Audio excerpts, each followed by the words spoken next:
Hey, Drew Chicone here at Mustad tying bonefish flies today. I'm going to show you my Coyote Ugly shrimp. This is one that I like to use down in the Bahamas.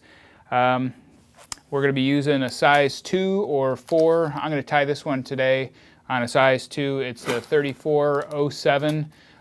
This is a black hook, which I find for this fly works better. Just it's not as shiny, and it's a great hook for this pattern. So go ahead and put the size 2 in the vise, start it at the eye. I'm going to wrap back about 10 turns. And I'm going to put on just some of these black bead chain eyes.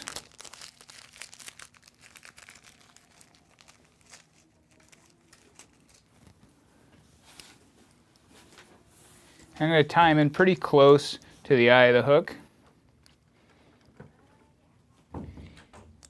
Lock them down with about a dozen of these figure-8 wraps, and then I'm going to make another 15 or 20 underneath just to really lock them in place. Okay, so now I'm going to wrap down to the bend of the hook.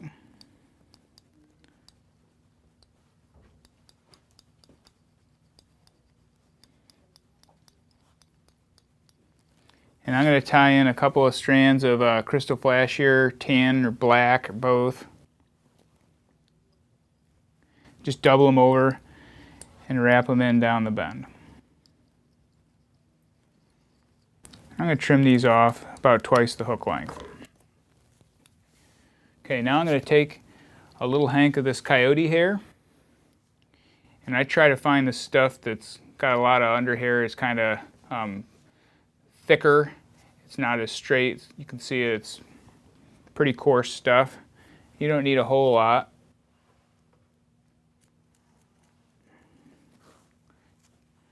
Just enough like this, and I'm going to go ahead and pull out the under fur here.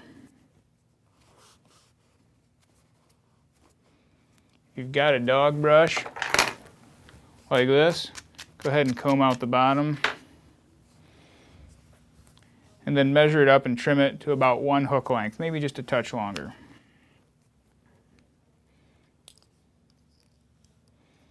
I'm going to wrap this in, kind of roll it around, get it nice and even. And then wrap it right down the bend of the hook. That way when it's riding hook point up, it kind of looks like the shrimp's looking up. It gives it a more natural curved look. Okay, now I'm going to take 2 of these large mono eyes. I'm going to line them up like that. I pinch them about 1/4 of an inch. I'm going to flatten out a couple of spots so I can bend them into place like that off the front of the hook. Okay? So the first one I'm going to tie on the near side.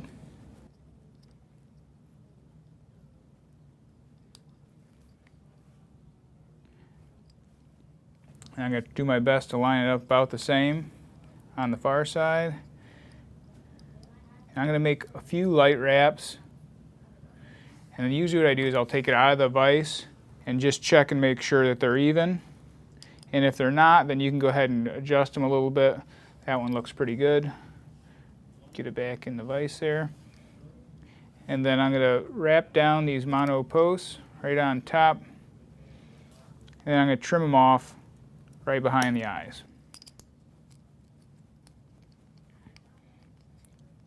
I'm going to bring that thread right back to the point of the hook.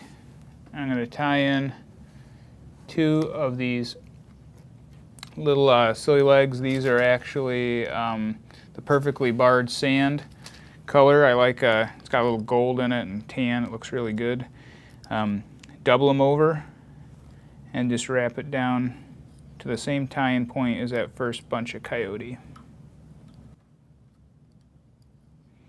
Okay. Now I'll pull out some thread, about 6 or 8 inches, make a loop, and then close the leg of that loop. So we're going to make a dubbing loop. And then I'm going to wrap back right to the eye, the bead chain eyes. This is just a little paper clip, a dubbing brush, or a dubbing loop tool I use to wind.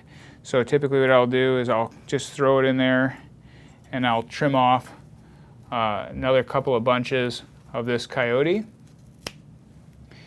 And I'm going to spread it out pretty thin, but if you want to make a spawning pattern, you can go ahead and add a little bit of this orange or hot pink color as well.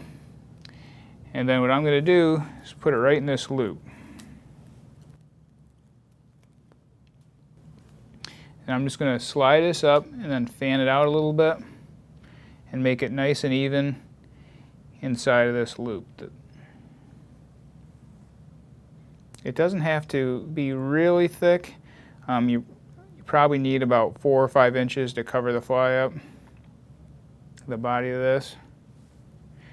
Once you get it even, if you want, you can go ahead and trim the tips of this, make it a little more uniform. And I'm just going to give it about 50 or 60 turns until you start to feel the tension on your thread. It's going to want to pull towards the fly. And by turning this, it's just going to trap all those fibers between the two legs of this dubbing loop. And once it starts to have a little elasticity like that, you'll see it bounce a little bit. You can go ahead and grab your brush and just kind of pick it out a little bit, your dog brush. And then we're going to go ahead and wrap it around. So pull all these fibers back and just start evenly winding it back towards the bead chain eyes.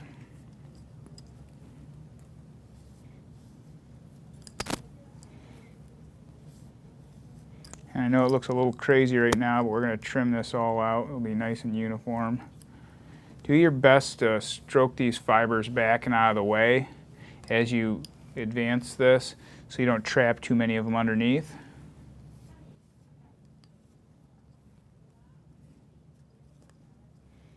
You should finish up just about behind the eyes like that. Okay, now make a few wraps behind this dubbing loop to lock it off. And then what I like to do is bring it down and make a few on this eye, like this. Pull all this hair out of the way.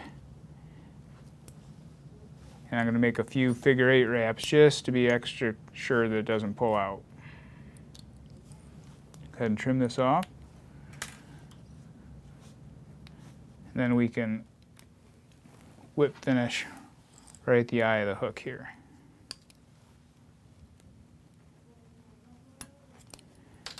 Go ahead and cut away the thread. And then I'm going to brush this all out, make sure there's none of these hairs trapped. I'm going to put on a little bit of this Loon UV Flow just to lock those threads in place. And then we're going to trim it.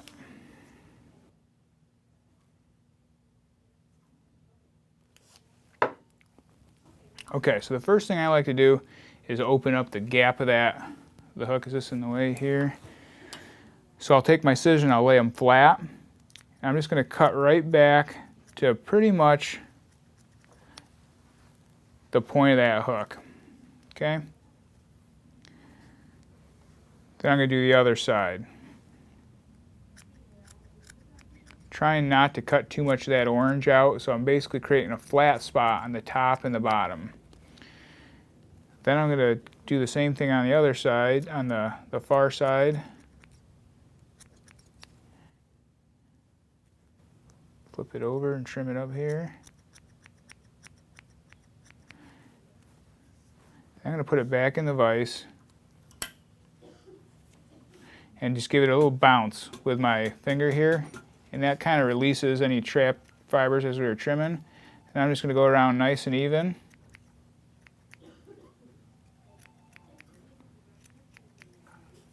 Until I get it the shape I want, which is going to be pretty much a a little curved at the point of the hook here.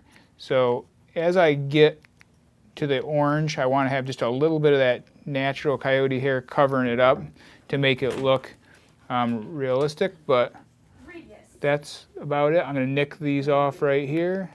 The first two are going to be a touch shorter, and then the other two are going to be a little bit longer than that.